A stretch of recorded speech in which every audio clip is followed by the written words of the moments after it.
من تعلم القرآن وعلمه. رواه البخاري.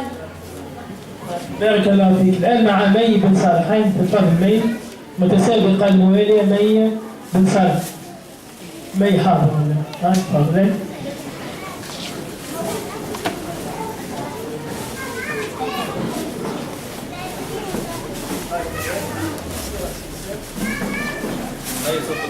سورة الضحى.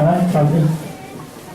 أعوذ بالله من الشيطان الرجيم. بسم الله الرحمن الرحيم.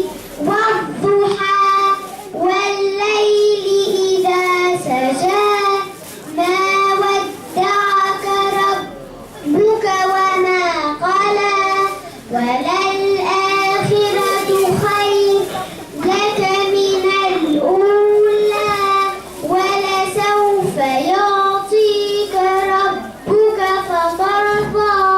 ألم يجدك يتيما فآوى ووجدك ضالا فهدى ووجدك عائلا فأغنى.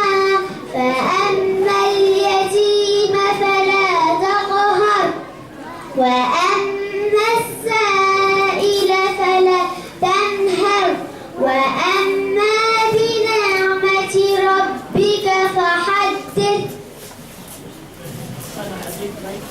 عن أبي هريرة رضي الله عنه قال قال رسول الله صلى الله عليه وسلم: أهل القرآن هم أهل الله وخاصته.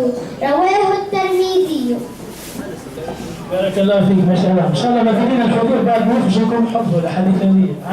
فاللي نسمع فيها من الصغيرات. بين متسابقة الموالية هذه الاختمال لها. تفضل هنا. احنا الغاية أن نسمع ما يتلى من القرآن حاجة نسمعه بخشوع ونسمع ما يتلى أيضا من أحاديث نبوية. أي هذه سورة الليل. بسم الله الرحمن الرحيم. والليل إذا يغشى والنهار إذا تجلى وما خلق الذكر والأنثى إن سعيكم لشتى. فأما من أعطى واتقى وصدق بالحسنى فسنيسره لليسرى. وأما من بخل واستغنى وكذب بالحسنى فسنيسره للعسرى. وما يغني عنه ماله إذا تردى. إن علينا للهدى وإن لنا للآخرة والأولى. فأنذرتكم نارا تلظى لا يصلاها إلا الأشقى الذي كذب وتولى. وسيجنبها الأتقى الذي يؤتي ماله يتزكى.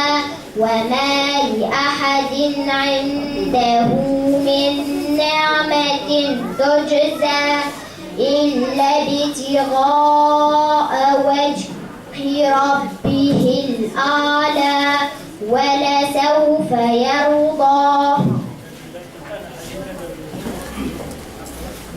عن عبد الله بن مسعود رضي الله عنه قال قال رسول الله صلى الله عليه وسلم: من قرأ حرفا من كتاب الله فله به الحسنة والحسنة ب10 أمثالها. رواه الترمذي.